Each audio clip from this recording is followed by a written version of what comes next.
Bom dia, bom dia. Co- Começamos, né? Bom dia, saudações segundas-feirenses, né? Primeira aula é, da semana. O pessoal normalmente fica meio preguiçoso com essa aula de segunda-feira, né? Mas a gente precisa. Não podemos ter preguiça, né? Temos que trabalhar, alguém teria que dar essa aula, né?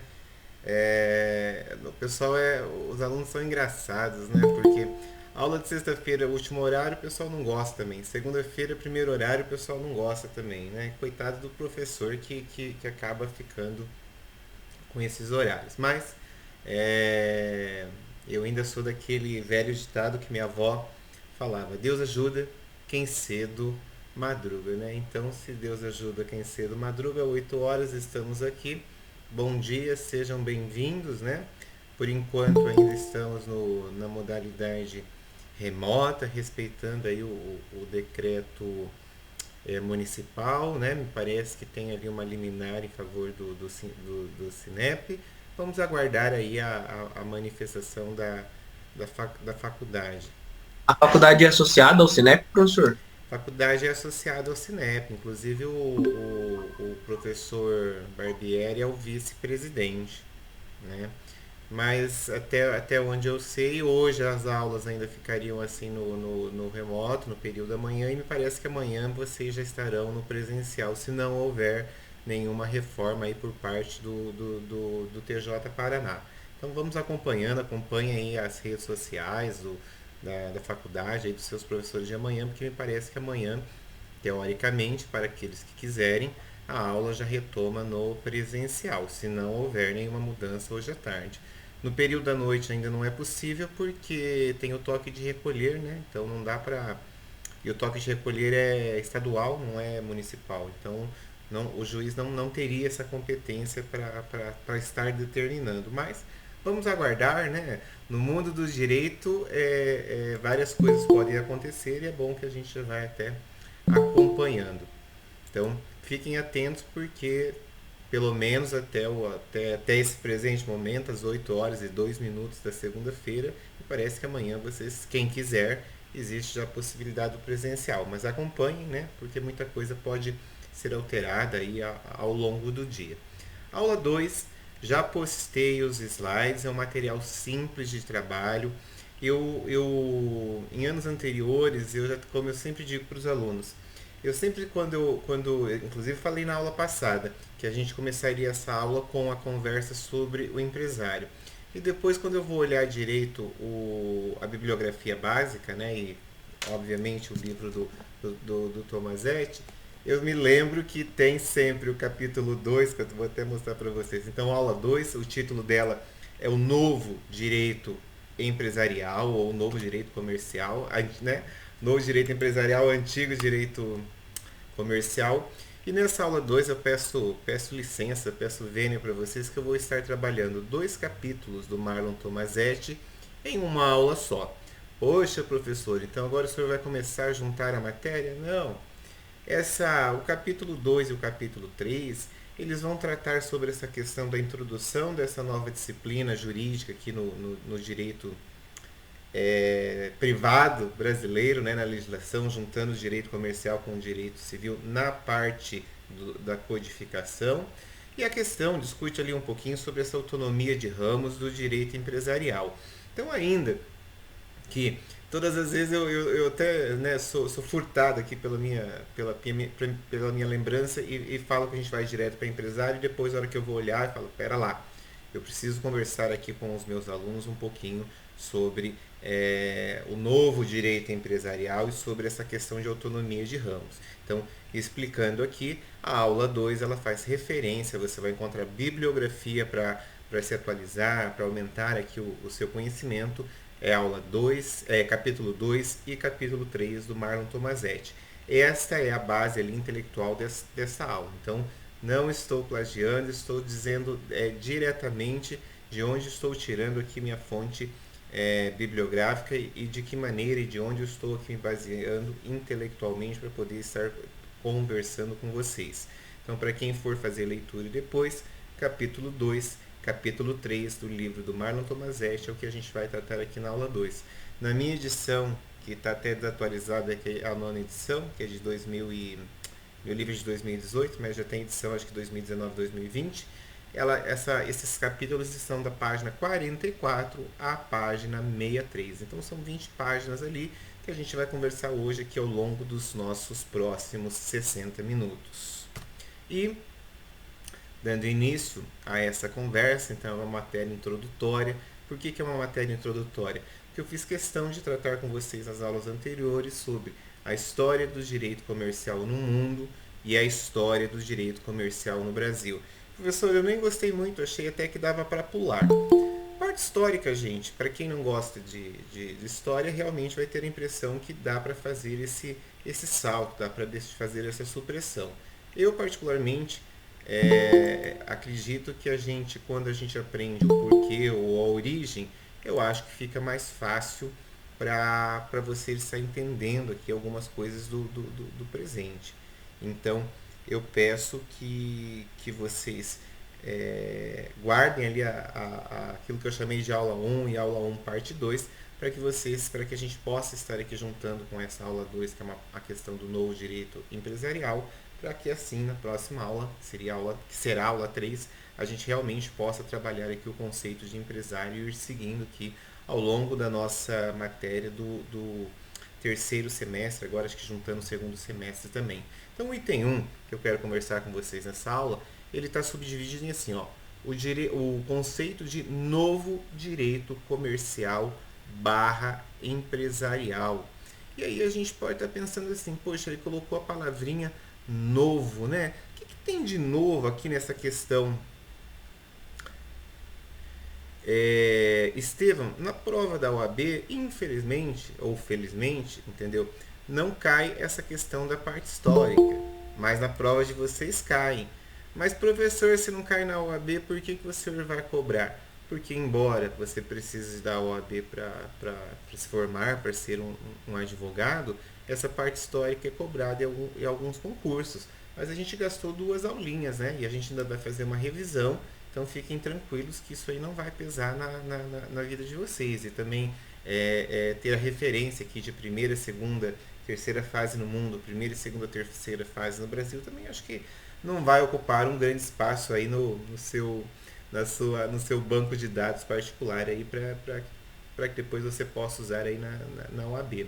Então, voltando aqui nessa questão de novo direito comercial ou novo direito empresarial. Então aqui, né, vamos falar de Brasil. No mundo, então, a partir lá da teoria de Askin, em 1942, a gente sepultou o conceito antigo, né, o conceito de 1807, lá de Napoleão, de quem era comerciante. Ah, mas quem era o bendito do comerciante em 1807 na França? Era aquele indivíduo que tinha sua atividade descrita no Código Comercial francês, no Código Comercial de Napoleão.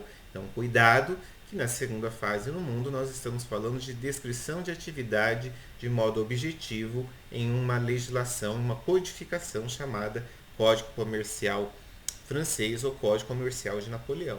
Até aí tudo bem. No Brasil, né, a partir de 42, Askin, teoria da empresa, não conceituamos mais comerciantes sem atividade empresarial, teoria poliédrica de 4 vértices, empresário, local, função e gestão. Então, lembrados? Isso aqui, o mundo, a partir de 1942, adotou e suprimiu o antigo conceito de comerciante, restabelecendo ou estabelecendo o novo conceito de empresário. Aqui no Brasil não foi diferente. A única diferença é que nós gastamos 60 anos para conseguirmos fazer aqui um alinhamento de direito brasileiro com o direito italiano. Professor, mas por que teríamos que se fazer aqui um alinhamento entre direito brasileiro e direito italiano?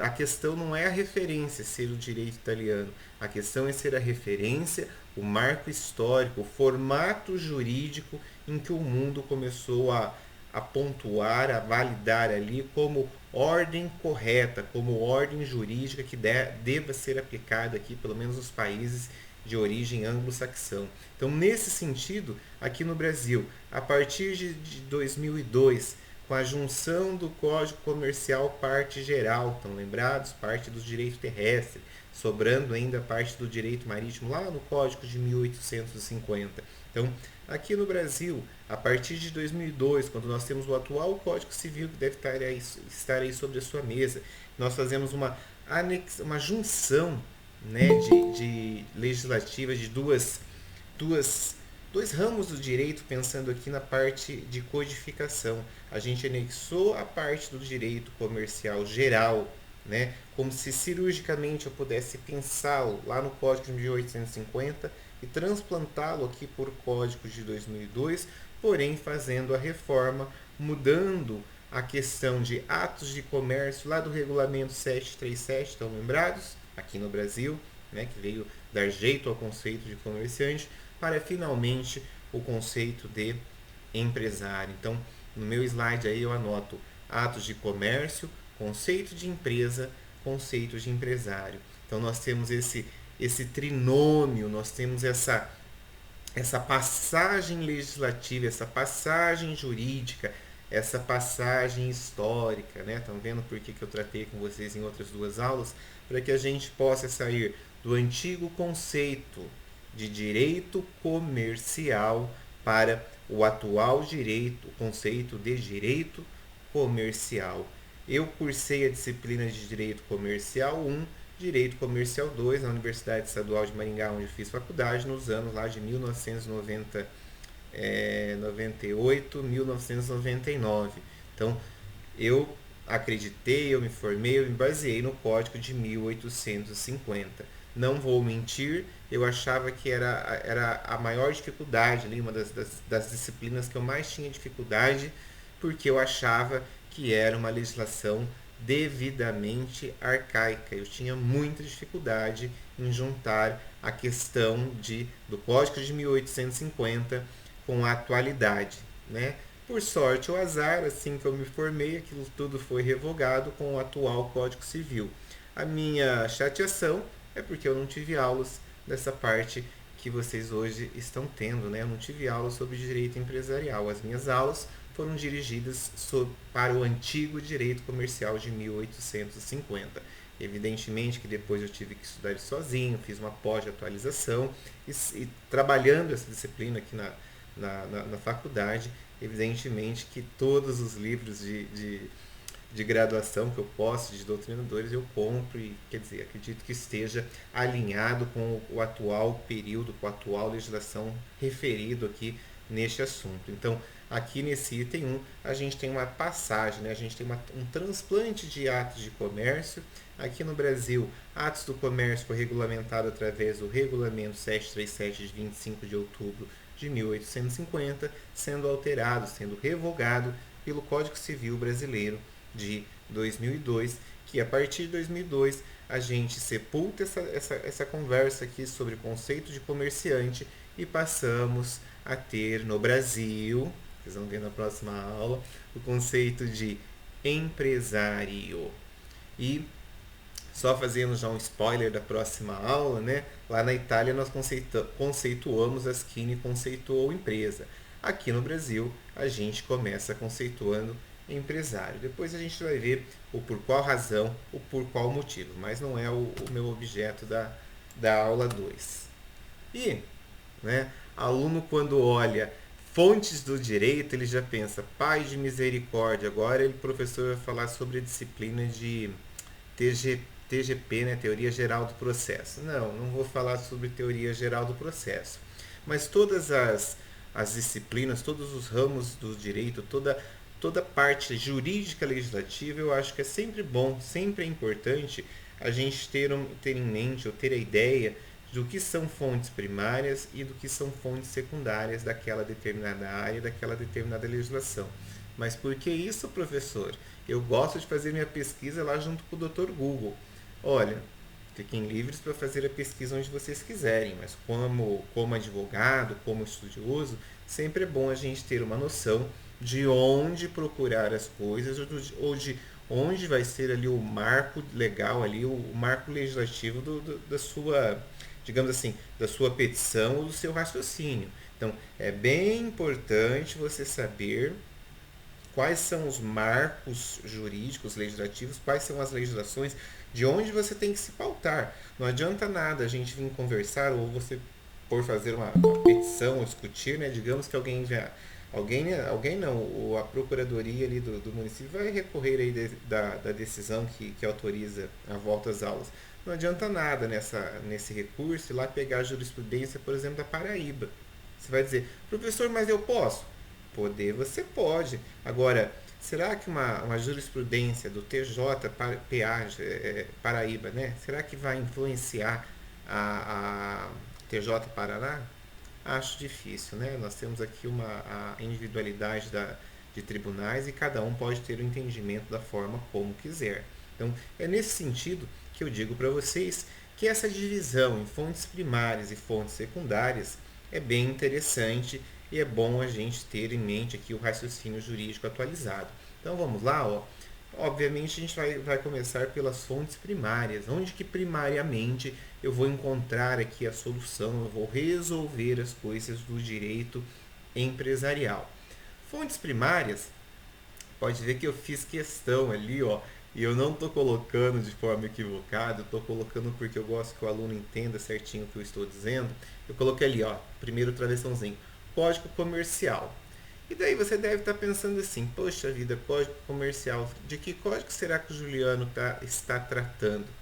Gente, eu coloquei ali de propósito Código Comercial, que eu estou querendo dizer para vocês que a fonte, uma das primeiras fonte primária, onde você primeiro vai localizar e vai buscar a solução jurídica dos seus casos empresariais, é a fonte ali da legislativa base, ou seja, a parte da teoria das empresas do Código Civil. Ah, mas por que você não escreveu o Código Civil? Eu não escrevi Código Civil porque nós estamos, né, eu estou pegando na sua mão nessa nossa terceira aula, salvo engano aqui do curso, tirando a primeira aula que era a apresentação da ementa, e eu quero caminhar bem devagarzinho com vocês ao meu lado para que a gente não tropece em lugar nenhum. Então, quando eu estou colocando o Código Comercial, eu estou fazendo referência à parte da teoria da empresa, a parte ali que nos interessa dentro do Código Civil. Artigos 966 a 1195, que a gente começa na próxima aula. E ainda, nossa, é aquele que é realmente a interpretação extensiva, né? E ainda a parte 2, né, do direito do Código Comercial de 1850, sobre o direito comercial marítimo, que não foi revogado. Então, isso seria uma das primeiras ali, uma referência que eu estou te dando para você buscar ali legislativamente a solução dos casos que você possa ali a vir encontrar. Coloquei também leis comerciais. Poxa vida, leis comerciais, mas você falou em direito empresarial. Pode chamar de leis empresariais, tanto faz. Estou dizendo que o direito comercial a partir de 2002 no Brasil deixa de ser chamado, pelo menos, como referência de direito comercial e passa a se chamar de direito empresarial em razão da mudança do foco de estudo, né?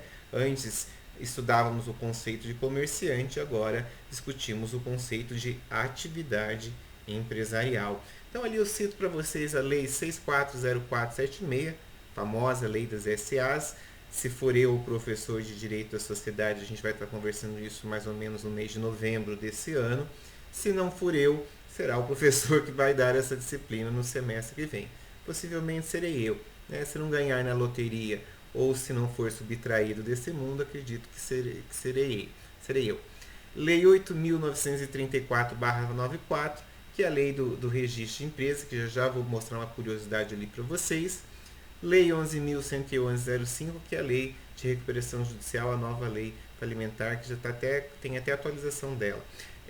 Só essas, professor? Não, estou dando como exemplo leis comerciais, ou seja, leis específicas que tratam de partes, de assuntos peculiares que envolve o direito empresarial. Então, evidentemente que se você vai tratar ali de uma sociedade anônima, você pode até abrir o seu Código Civil agora e procurar se ele faz referência à sociedade anônima. Tem 2 ou 3 artigos. Por quê? Porque ainda que quando na reforma o legislador achou por bem manter vigente, não revogou a lei de 76, porque é uma lei ampla que traz toda a parte, a discussão jurídica, o formato e algumas outras coisas sobre as SAs. Da mesma forma ali a lei de falências e outras leis que assim possam surgir ou possam ser aplicadas aqui dentro do direito empresarial. Regulamentos, evidentemente, leis e tratados internacionais, porque nós estamos falando de uma disciplina que tem aquela terminologia de cosmopolitismo ou cosmopolita. O que isso quer dizer? Quer dizer que é um tipo de disciplina que ela interage, ela é internacional. Como assim internacional? O direito empresarial é só vocês analisarem essa questão das vacinas agora, né? Como é que a gente pode comprar vacinas de um outro país se nós não tivéssemos condições, né? Não tivéssemos viabilidade para fazer o pagamento? Vai dizer, mas a questão é dinheiro. Sim, a questão é dinheiro, mas como vai ser feito isso? Vai ser feito um TED? Vai ter que comprar dólar para comprar vacina? Vai ter que comprar euro? Entende? Então essa questão, essa transação comercial aí de pagamento, né, evidentemente que vai estar envolvendo ali o direito internacional, o direito ali até o direito de saúde, né, uma série de outras coisas, mas também vai envolver o direito empresarial nessa parte que diz respeito aqui à moeda, ao pagamento, à transação comercial. Isso aqui é tranquilo, fonte primária. Então, todas as vezes que vocês se depararem com um problema empresarial, um problema comercial, vocês busquem primeiro na lei seca, se tem alguma legislação específica que trate do caso, se o Código Civil trata da sua disciplina na parte ali do direito das empresas, ou se tem ali algum regulamento, algum decreto internacional. Não, professor, eu já dei uma olhada em tudo isso e eu acredito que não tenha referência, ninguém tratou ainda da questão que eu estou precisando. Se você não encontrou isso como fonte primária, então nós vamos ali, né? Nós vamos para as fontes secundárias. Mas o que seriam fontes secundárias aqui do direito empresarial, do direito comercial? Bom, estaria lá na lei, no artigo 4º da LIC, e aqui agora fica um pouquinho mais fácil para vocês, né? Que isso aqui vocês já vem do primeiro semestre com essa base. Lei civil, e quando eu estou falando lei civil, eu não estou pensando na parte da teoria da empresa, estou pensando no resto do Código Civil. Então, outras questões que possam envolver a questão empresarial, por exemplo, boa-fé, né? Boa-fé objetiva, você vai dizer, mas isso aí não tem nada a ver. Tem. Se isso for aplicado a um caso específico do direito empresarial, do direito comercial, você pode vir ali invocar esse tal artigo. Né? Não necessariamente todos os casos, todos os problemas vão estar ali dentro da parte da teoria da empresa. Pode ter alguma outra coisa em outro local, em outra legislação. Então será uma fonte secundária. Usos e costumes, você vai dizer, mas eu não tenho nenhum uso, nenhum costume, né? Calma que nos próximos slides eu vou trabalhar essa questão dos usos e costumes. Jurisprudência. Eu não sei se jurisprudência para vocês ainda é um pouco novo, um pouco aquela coisa que parece que dói o ouvido do acadêmico. Não sei porque hoje a internet acabou encurtando distâncias, né? Eu, quanto acadêmico lá do primeiro ano de Direito, quando fiz faculdade há 25 anos atrás, eu tinha dificuldade em entender o que era jurisprudência. Jurisprudência é decisão de tribunais superiores, não importa qual a matéria, não importa qual a jurisdição, se é estadual, se é federal, se é direito do trabalho. Então, toda decisão de segundo grau ou até de tribunais superiores, né, STJ, STF, nós vamos chamar de jurisprudência. Então, jurisprudências são leis? Não, jurisprudências não são leis. Jurisprudências são resultados ali de julgamentos. Para que serve, professor? Serve para você embasar, você vai ali e faz uma pesquisa jurisprudencial e embasa ali ou sua petição inicial, a sua contestação ou até mesmo o seu recurso. Então, lembrem-se que eu disse para vocês que eu exerci a questão ali do cargo de juiz leigo aqui no Juizado de Maringá, e uma das primeiras coisas que a gente faz quando você vai começar a estudar um caso para proferir a sentença, tirando se você não tiver ainda nenhum caso paradigma, ou seja, nenhuma sentença parecida, você vai estudar a jurisprudência, gente. Como assim estudar jurisprudência? TJ Paraná, vai lá, pesquisa de jurisprudência, vai colocando lá os verbetes, as palavras que você precisa e comece a ler os acórdãos. Para o quê? Não, você não pode decidir de forma diferente, você raramente você vai ser permitido ou é possível economicamente para você entrar com uma ação que é contrária ao entendimento do tribunal. Mas você vai dizer, mas então nunca ninguém faz isso? Gente, nós temos matérias que às vezes é possível ou necessário, né? Não é porque o tribunal pensa diferente ou porque o juiz pensa diferente que você nunca vai entrar com uma ação, senão a gente não precisaria mais de faculdade de direito, né? Deixaríamos de sermos seres pensantes e passaríamos aqui a aplicar 100% a inteligência artificial para fazer petições e fazer os processos andarem. Não é por aí. Mas eu estou dizendo para vocês que a gente tem que ter um parâmetro, a gente tem que ter ali o mínimo de noção para que, se em primeira instância não há um entendimento que te favoreça, em segunda instância também não, e não é um processo que você vai levar ele até o STJ, por exemplo, por várias questões, por que você vai entrar com essa ação? A aventura jurídica tem sucumbência. Né? Então, são questões que é importante aqui e que ao longo aí dos 5 anos de curso, espero que eu e os outros professores seja que a gente consiga construir em vocês esse entendimento esse senso, né, de direito, de poder criar novas petições, criar aqui novos formatos aqui de pedidos, de modelo, e com isso o direito, né, a advocacia vai evoluindo. Eu gosto bastante de lembrar os meus alunos que quem primeiro traz as matérias novas aqui a serem apreciadas são os advogados, concordam? Né? O juiz ele só aplica a lei ali no caso concreto, o legislador legisla. Nós, advogados, é que temos o papel aqui nas nossas costas de analisar a legislação, analisar a jurisprudência e, com o nosso talento, elaborarmos peças e petições e seguirmos com o processo aí até o êxito aí das nossas ideias ou dos nossos clientes. Analogia, o que é analogia? Né? Aluno de direito sabe o que é analogia. Analogia é comparação, né? Julgamento por analogia, julgamento por comparação. Então a comparação também existe aqui a possibilidade dentro do direito brasileiro, mas como uma fonte secundária. Né? Se existe lei própria que trata do assunto, dificilmente, ou quer dizer, apenas se for de maneira equivocada, que o julgador vai vir e vai aplicar de cara a analogia. Ele não pode se furtar ali da aplicação da lei ao caso concreto. Estamos cansados de ver isso aí nos noticiários. Mas o STJ, o STF julgou de tal maneira, é contrário à lei, é contrário à Constituição.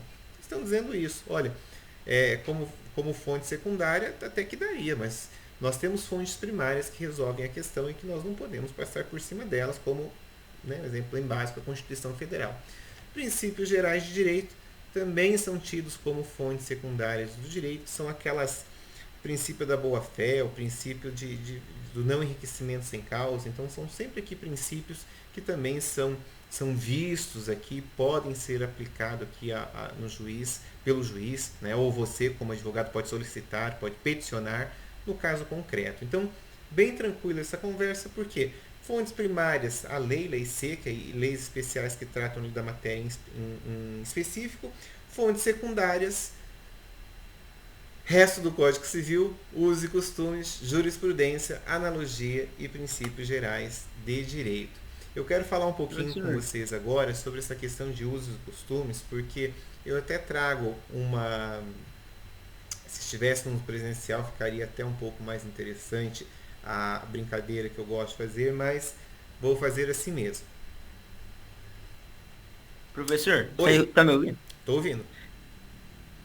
Por que a lei civil ela é considerada fonte secundária? Porque o direito empresarial não está dentro. Eu até pedi licença para isso, para que não ocorresse equívoco. Quando eu coloco lei civil, eu estou colocando a parte que não é específica ao direito empresarial. Então, os artigos, fora dos artigos 966 e fora do 1195. Então, nesse espaço, do 966 ao 195, eu estou querendo fazer referência para você que isso aqui a gente vai tratar como fonte primária. Por quê? É a parte específica do Código Civil, por isso que eu ainda fiz ali, coloquei de forma... Né, se você for olhar com calma o meu slide, você vai falar, mas você está colocando de forma equivocada, você está vindo falar de direito comercial, então você está fazendo referência à parte do direito comercial marítimo? Não, eu estou querendo te mostrar, marítimo também, Mas eu estou querendo te mostrar que como fonte primária a gente vai utilizar ali da questão do Código Civil da parte específica ali do título 2 da teoria da empresa. E o resto do Código Civil, todo o resto do Código Civil, a gente também pode aplicar no direito comercial, mas como fonte secundária, não como fonte primária, porque ela não é a lei específica, não é a lei própria aqui do direito empresarial. Então, sempre assim, fonte primária, aquilo que primeiramente você vai vir aqui vai procurar a solução do seu caso. Olha, não deu certo, não achei, não tem referência aqui ao assunto. Depois você vai tratar então de uma fonte secundária, que são algumas daquelas ali que eu te mostrei, que eu acho que vai até aparecer mais algumas coisas aqui. Uso e costumes, olha só. A Lei 8.934 de 1934 diz o seguinte assim, ó. Atribui às juntas comerciais para proceder ao assentamento. Vocês sabem o que é assentamento? Assentamento quer dizer registro. Então, ao registro dos usos e práticas mercantis. Aí, ali, ó, transcrever. Artigo 8º. As juntas comerciais incumbe o registro, o assentamento dos usos e práticas mercantis. E aí, ali veio o decreto, o Brasil ele, nesse quesito legislativo, ele é engraçado, porque a gente tem a lei e em vários casos nós temos que fazer a regulamentação da lei. Então a gente tem lá a lei 8934 de 1994 e nós temos o decreto 1800 de 96, então de 2 anos depois, para regulamentar a lei de 94. E aqui nessa parte aqui nessa seção 11 do decreto 1800, ele vem mostrar ali alguns prazos, algumas coisas de registro ali dentro da junta do direito da junta comercial. O que me interessa, o que eu quero falar, só estou colocando isso aí, que depois vocês olhem com calma, ali essa é a fonte legislativa. Eu não vou perguntar a fonte legislativa para vocês. É apenas realmente para constar de maneira correta, até para eu poder fundamentar para vocês. Mas o que eu queria falar para vocês é que a partir dessa possibilidade aqui que a Lei 8.934/94 atribuiu à questão das juntas comerciais, é a possibilidade de a gente ir lá e registrar um uso ou um costume comercial, um uso ou um costume que dentro do direito, hoje direito empresarial, 1994, direito comercial, né? Brasil só 2002, a gente já tratamos direito empresarial. Alguém conhece um costume aí do direito comercial? Eu vou dar 2 costumes que um nem é tanto do direito comercial. Formação de filas. Tem lei? Não tem. Mas você vai dizer, mas isso aí é uma questão de não é tão de direito comercial. É verdade, não é tão de direito comercial, então não vou aplicar esse caso da formação de fila como meu exemplo principal. Mas te dei um exemplo só para você verificar que existem costumes sim e que a sociedade respeita. Vou dar um exemplo específico aqui dentro do direito comercial. Cheque predatado. Alguém sabe o que é cheque predatado?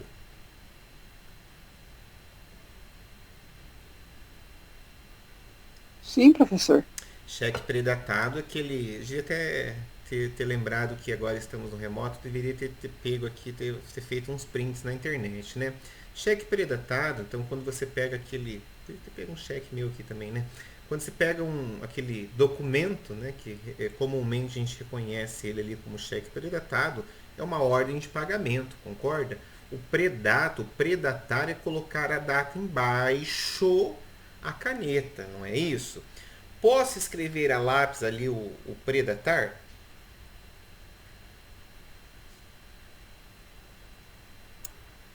Não. Pode. Poder eu até posso, mas se a pessoa apagar a lápis ali embaixo, o que vai acontecer com o meu cheque? Fica à vista, ele não tem valor, o predatado. Ah, que bom, mas agora nós vamos chegar então onde eu estou querendo chegar. Vocês já viram um papelzinho que eles grampeiam no cheque? Nem sei se existe mais, né? Porque hoje o cheque está quase caindo no desuso. Chamado chorãozinho, que era eles grampeiam com a data futura do que seria depositado o cheque. Isso aí tudo a gente já viu no comércio, aqui na ordem comercial brasileira, né? O que acontece? Então, cheque predatado, todo mundo já viu um, a gente já deve até ter dado cheque predatado por aí, entendeu? Cheque predatado é lei? Não. Professor, Oi, cheque predatado não existe. olha só que informação. Poderia repetir? Cheque predatado não existe. Olha só, cheque predatado. Mesmo se você predatar o cheque, você pode ir lá soltar, não pode? Pergunta, por quê?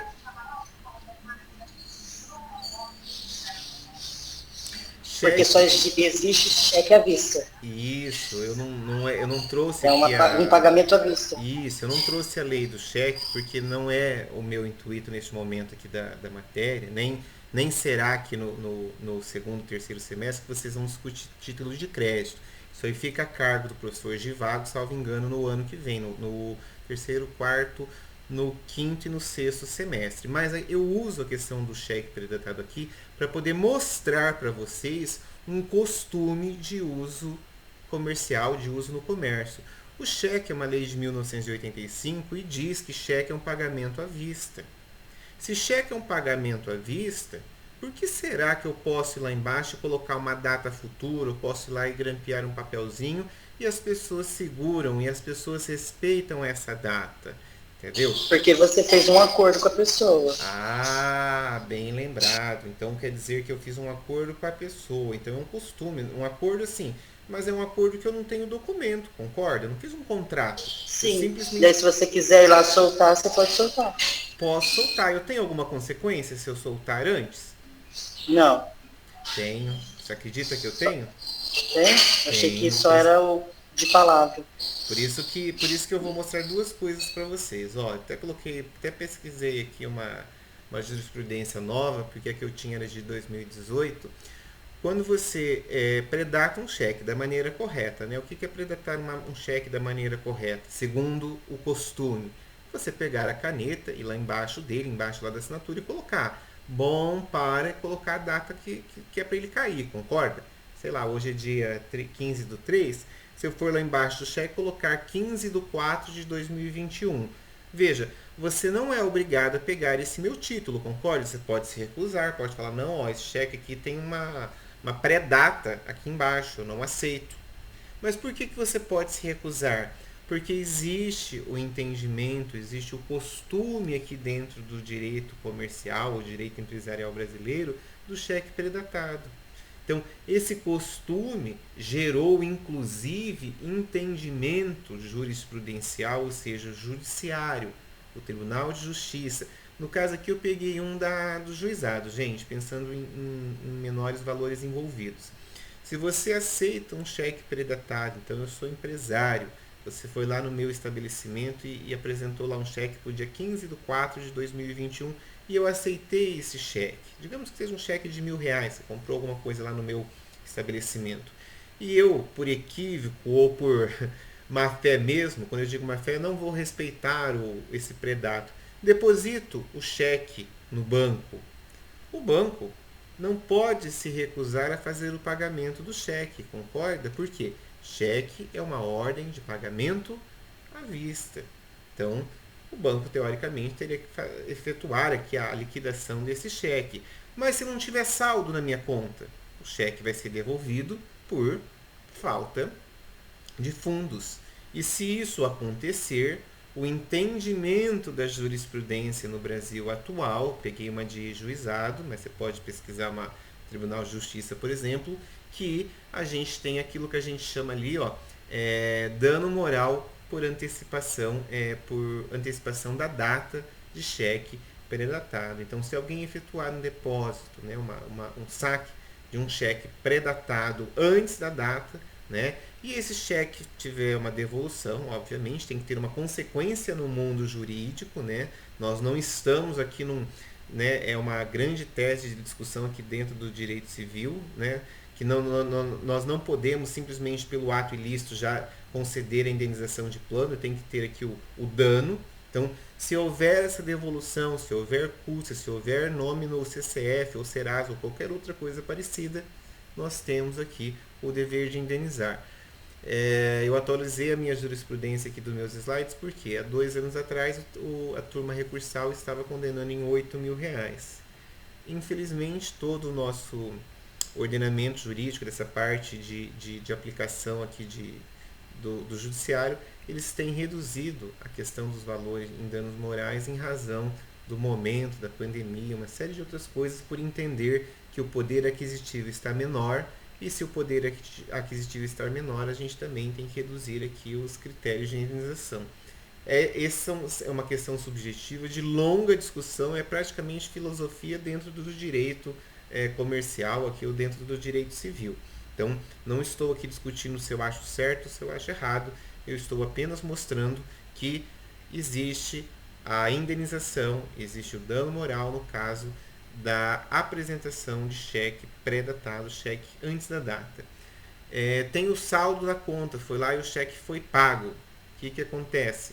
Tem o direito a dano moral? Você pode até pedir, mas se é o entendimento atual, se você não houve dano, se não houve dano aqui ao titular do cheque, possivelmente você não terá indenização. Eu falei tudo isso, na verdade, porque eu queria ter feito uma pergunta aqui para trás, quando eu coloquei aqui a questão do assentamento. Eu queria perguntar para vocês por que alguém não faz o registro, não faz o assentamento, né? Vou registrar lá na junta comercial a possibilidade do uso do cheque predatado. Essa era a pergunta que eu queria ter feito. Alguém concebe? Me responda isso.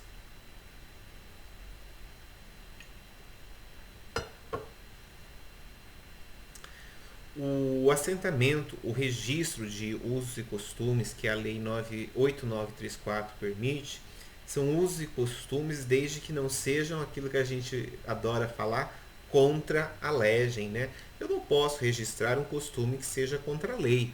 Então, o cheque predatado, embora seja um costume, mas eu não posso fazer o assentamento dele como um costume comercial, porque felizmente nós temos a lei do cheque lá de 1985 que vocês vão usar, e a lei vão estudar ainda com o professor Givago, e se é um costume contra a lei, eu não posso fazer um registro desse contra a lei, concordam? Mas, professor, então me dá um exemplo de um costume que poderia haver um registro. É que hoje algumas coisas estão caindo no desuso, mas assim, não acredito que não seja da época de vocês. Sabe aquela anotação na caderneta? A venda, o fiado, né, hoje está em desuso, graças a Deus. Mas se voltássemos no tempo, né, há 20, 30 anos atrás, onde o fiado era realmente ali uma das condições do comércio, poderia se registrar ali a venda a prazo mediante anotação em caderneta. Poderia ser né, se houvesse a lei ali de 94. Poderia se haver isso como um registro comercial? Até poderia, gente, mas teria que, né? E outra coisa, para que seja possível esse registro como costume, ele tem que ser usado, ele tem que ser possível em todo o comércio. Então não pode ser, o comércio do Juliano aceita vender fiado, o comércio do lado não aceita. Não, tem que ser um uso reiterado, como essa questão do cheque predatado. Todo mundo conhece o que é um cheque predatado.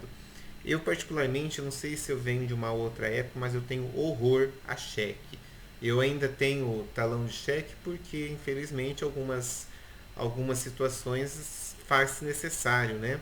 Mas eu tenho mais do que uma conta corrente, por exemplo, e tenho conta corrente que não tem cheque, não tem talão de cheque.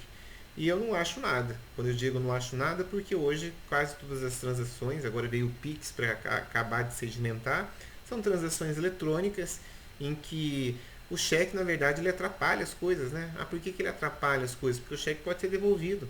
Eu tenho uma das contas correntes lá, ela não tem limite vinculado à conta corrente, e o dinheiro fica sempre vinculado ou sempre em uma aplicação. Se no dia correto você não for lá e fazer a baixa da aplicação, ele não cai automático. O cheque pode ser devolvido por falta de fundos. Já pensou que beleza? Então, assim, não sei, eu acho que o cheque é um título de crédito, está aqui dentro do direito comercial, vocês vão estudar ele, é importante, mas eu acho que é um título de crédito que está caminhando aqui para o desuso, assim como aconteceu com a nota promissória, né? Não sei se já ouviram falar, hoje isso está tudo em desuso, porque hoje nós temos moedas, né, digitais, nós temos transações digitais que eu acho que facilitam aqui muito o comércio. Nós temos tanto uma súmula quanto um enunciado. A súmula 370 do STJ diz que caracteriza dano moral a apresentação antecipada de cheque predatado. Súmula, gente, não é lei, tá? Súmula é recomendação. É como se você tivesse que respeitar, tivesse que usar. Mas, se o legislador, se o juiz não aplicar, você pode até recorrer, dizendo, olha, tem súmula do STJ, mas não quer dizer que vai ser aplicada. Mas existe. Enunciados são teses do juizado, né, das súmulas recursais. Então, normalmente, um enunciado é uma recomendação para que seja feito, que seja seguido dessa maneira, porque as turmas recursais estão pensando. Também tem nesse mesmo sentido aqui da questão do dano moral. Eu trago aqui, deixa eu ver o que é isso aqui, ó.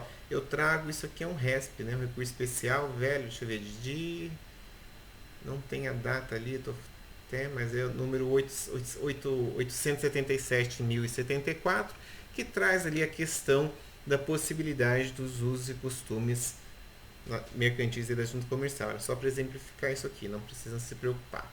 Princípios gerais de direitos. Então, como eu disse lá que são fontes secundárias do direito, princípios gerais de direito, eles representam o quê?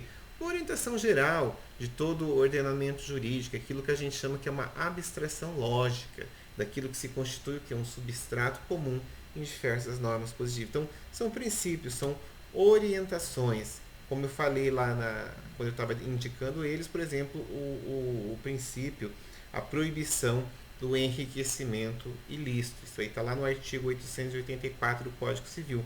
Por isso que, acho que foi o Estevam que perguntou, mas por que eu coloquei Código Civil? O artigo 884 está na parte que não está na parte do direito empresarial. Está fora, né? Está antes do 966.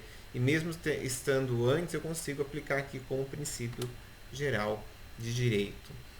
Dicotomia do direito privado, né? O que quer dizer essa palavra dicotomia? Dicotomia vem de dois, né? Duas possibilidades. Como assim duas possibilidades? A dicotomia do direito comercial e direito empresarial, eu começaria a fazer a indicação ali para vocês que o antigo, né, o direito civil é o direito clássico, o direito romano, o direito rígido, o direito de propriedade. Contrato registrado em cartório, com duas testemunhas, tem toda uma formalidade que o direito civil exige e não está errado. Já o direito comercial tem surgimento bem depois, né, lá na Idade Média, como eu mostrei para vocês, século XI. Começa ali com as corporações de ofício, começa com a necessidade de um direito mais célere, um direito que tratasse ali das questões comerciais com uma velocidade, com uma leveza completamente diferente do direito civil. Não estou fazendo uma crítica ao direito civil, mas estou apontando a vocês a necessidade na Idade Média, surgimento de um direito que viesse regulamentar ou que viesse regular essas relações comerciais de uma maneira diferente do que o antigo direito civil, que é o direito rígido, direito de propriedade, direito ali que um contrato tem que ser registrado com duas testemunhas. Estamos diante aqui de um direito comercial que necessita de uma celeridade, necessita de uma velocidade, de um amparo bem diferente do que o direito civil trazia como proposta. E ainda pensando em dicotomia, né? Primeiro travessão eu anoto ali para vocês, ó, autonomia formal ou legislativa. E sigo. Existe quando há um corpo próprio de normas destacado no direito comum. Então, dicotomia do direito civil e dicotomia do direito comercial, o que é isso? Nós temos a parte do direito empresarial, artigo 966 ao 1195. Essa é a parte dentro ali do Código Civil, mas é a parte que diz respeito ao direito empresarial. E nós temos os demais artigos que tratam do direito civil. Então, o direito comercial e o direito civil não se tornaram um único ramo do direito brasileiro, porque senão, por que eu estaria dando aula de direito das empresas? Né?Embora até a reforma aí na grade da faculdade eu acho que ficou um pouco mais próxima do que é correto estarmos pensando, mas até 2 anos atrás, até nós estamos em 2021, até 2019, a minha disciplina era chamada de Direito Empresarial 1. E por que isso era possível? Era possível porque nós temos essa dicotomia de direito empresarial e direito civil. Nós não temos uma unificação de ramos, não. Permanecemos com a existência do ramo do direito empresarial e permanecemos com a existência do ramo do direito civil. Ali, ó, segundo Travessão, eu anotei, o direito comercial possuía autonomia se tivesse um código próprio. Não. Mesmo nós deixando de ter uma legislação em codificação separada, é só uma questão de técnica legislativa. O direito comercial não perdeu a sua autonomia, até porque o Código de 1850 continua vigente na parte do direito comercial marítimo. Eu trago ali no terceiro travessão que Inglaterra, Estados Unidos, Suíça, Itália, essa autonomia, como assim essa autonomia? Essa manutenção de dois ramos do direito não se mantém. Lá eles tratam como ramo do direito privado. Não está errado, nem lá nem aqui. É uma questão de entendimento. Aqui no Brasil, a gente mantém essa separação de ramos de direito empresarial e direito civil. Outros países, como Inglaterra e Estados Unidos, eles juntam isso tudo como ramos do direito privado. Não deixa de estar errado. Aí eu coloco um Fique Sabendo, que é uma explicação disso aqui que eu tô acabando de falar. Que a autonomia, né, não é uma questão de se falar que a autonomia diminuiu e que nós temos uma supressão de ramo, que não é isso não. Nós temos apenas uma técnica legislativa que nós se baseamos lá no que a Itália fez em 42, que foi juntar o direito legislativamente, tá? A questão de codificação do direito comercial com o direito civil. Aqui a gente mantém como ramos inseparados.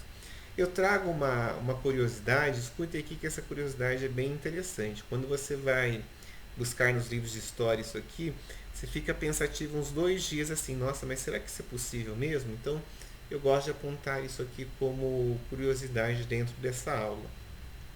Em um momento marcante da história, né, do direito, dessa discussão em direito privado, se a gente mantém direito civil por um lado, direito comercial por outro lado. Então, num momento muito importante dessa discussão, então lá em 1892, nós tínhamos um grande doutrinador, um grande jurista, um grande estudioso chamado Cesare Vivante.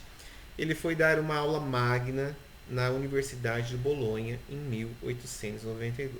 Até então, ele nunca tinha falado nada sobre essa questão, inclusive ele era um defensor da união de ramos, né? Ele dizia que devia seguir junto. Naquela oportunidade, ele veio e fez o que? Ele destacou a divisão de direito privado, né? E essa divisão de direito privado, afirmando que não se justificaria um tratamento autônomo na questão do direito mercantil, o antigo direito comercial. Quando o Vivante falou isso em 1892, causou um tremendo espanto em toda a comunidade jurídica mundial. Mas nós estamos falando de 1892, não se tinha internet, os meios de comunicação não eram como hoje. Veja, 1919, ou seja, quase 30 anos depois, ele voltou e se retratou e disse que não era bem aquilo que ele tinha dito naquela aula magna, entendeu? Mas ficou todo esse período essa ideia ressoando. Então isso aconteceu no mundo. Então um vulto importante aqui, um doutrinador, veio em 1892 e destacou essa questão da divisão do direito privado. Depois ele voltou atrás, mas quando fez isso causou estranheza em todo mundo. No Brasil, temos casos brasileiros? A gente tem, né? Veja, eu faço questão de se afirmar isso, que eu procurei em vários livros de história, já faz tempo que eu pesquiso isso, e a gente não tem referência entre essas duas pessoas. Quando eu digo não, a gente não tem referência, o Cesare Vivante, 1892, e o brasileiro Teixeira de Freitas, 1875, não se conheceram e nem sequer ouviram uma teoria do outro. Mas olha que interessante. No Brasil, 1875, Teixeira de Freitas elaborou, né, eles chamam de consolidação das leis civis, que já adotava uma unificação do direito civil e do direito comercial, dizendo que deveria ser tudo tratado como um direito privado. Vivante falou isso em 1892, ou seja, Teixeira de Freitas falou primeiro. Só que Teixeira de Freitas era um nordestino, quando falou isso ninguém deu deu validade ao que ele disse, isso aqui não foi para frente no Brasil. Mas a gente deveria, né, a comunidade jurídica deveria considerar o Teixeira de Freitas como sendo o primeiro que tenha feito essa proposta de unificação em ramos aqui apenas de direito privado.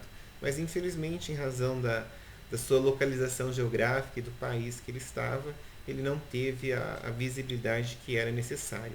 Depois, em 1912, o inglês de Souza elaborou um projeto de código comercial que, ao mesmo tempo, preparou um projeto de emendas destinadas a transformar aquele projeto do Teixeira de Freitas em um código de direito privado. Também não foi para frente, isso só aconteceu em 2002. Por isso que eu disse que eram aqui, ó, se você voltar aos meus slides, você vai ver que eu notei isso como curiosidade, tanto no mundo como aqui no Brasil. E para a gente já caminhando com a parte final aqui da aula, que já está dando o nosso tempo, né? O item 4 é autonomia do direito empresarial, método, princípio e objeto próprio. O que acontece? Ao contrário do direito civil, o direito empresarial utiliza-se do método indutivo, ou seja, baseia a regra nos fatos. Então, com base nos fatos, o direito empresarial vem e faz as regras, diferentemente do direito civil, que faz as regras para depois os fatos se adequarem às regras. Então, esse seria, reforça o método da autonomia, né, do direito empresarial se manter como um ramo próprio, não um ramo como direito civil. E no direito civil usa-se o método dedutivo. Então, quer dizer, ao contrário, primeiro faz as leis para depois que os fatos ocorrem. Então, o que mais nós temos aqui na questão do direito empresarial? Além de método próprio, então a gente tem princípios próprios, que é a questão da onerosidade, facilitação de formação e extinção das obrigações. Quando você pensa no direito do comércio, sim, as coisas são muito mais céleres. Proteção à aparência ou forma externa do ato. Isso aqui vai acontecer bastante quando a gente formos estudar nas sociedades. Eu vou mostrar para vocês que lá na Idade Média, você poderia ter ali um tipo de sociedade que no papel era uma coisa, só que se na prática você se demonstrasse como outra, algo que ia valer o que transpareceu. Então, proteção à aparência externa, né, do ato. Eu não posso ser enrolado, não posso ser passado para trás, pelo menos para fins de direito não. Cosmopolitismo, né, essa questão de ser um direito internacional envolvendo aí várias possibilidades. Então, com isso, a gente fecharia essa conversa, que ela é uma aula de fechamento, né? Que ela fecha aqui, ela na verdade ela introduz o que a gente vai fazer nas aulas para frente, que é conversar sobre o direito empresarial, conceito de empresário, e ela fecha aqui um pouco da questão da parte histórica. Combinado até aqui? Deixa eu até mostrar umas questões, eu não vou cobrar essas questões ainda, mas se alguém depois quiser refletir sobre elas, olha, são questões que antigamente a gente fazia em sala de aula, tá? Questão 1. Diferencie o paradigma atos do comércio e teoria da empresa. Né? Bom caso para se pensar. 2. Apresente 2 exemplos de fontes secundárias do direito empresarial e destaque sua importância para a solução das lides atuais. 3. Explique por qual razão o cheque predatado não pode ser registrado como um costume no direito brasileiro. E 4. Explique qual é o método de estudo utilizado no ramo do direito empresarial, se é o método dedutivo ou método indutivo. Não precisa fazer para me entregar, não precisa nada. Essas questões eu deixei aqui no slide porque nos anos anteriores, na forma presencial, a gente faz isso aqui em sala de aula.